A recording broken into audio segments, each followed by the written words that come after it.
her time is 125.15 and it's currently 6th.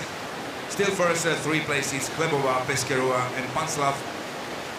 Prvé 3 sa teda nemenia.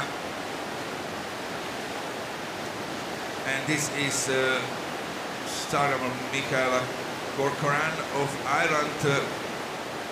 And with 2 seconds penalty on gate 5, and she is 1.5 down on first split time, tak už máme 1,5 sekundovú stratu na tom prvom medzičase, ale to je vďaka tej dvojke, to znamená, že rýchlosť je dobrá, ale teraz vidíte veľký oblúk pred 14 a tam určite stratila. Tam išla Ivana Klebová úplne inak, tam to bolo vidieť, že naozaj má to najazdené tento kanál, že tie prejazdy cez tieto vlny si niekedy trénuje a bolo to naozaj z jej strany dokonale.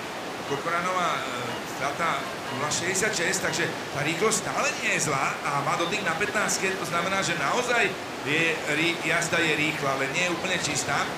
Na 111 by stále sa mohla približovať pomerne slušne k Ivane Klebovej, ešte má na to 5 sekúnd, tak to bude naozaj tesné a Corcoran ide tak k tým miestam možno 4, 5, 116.15.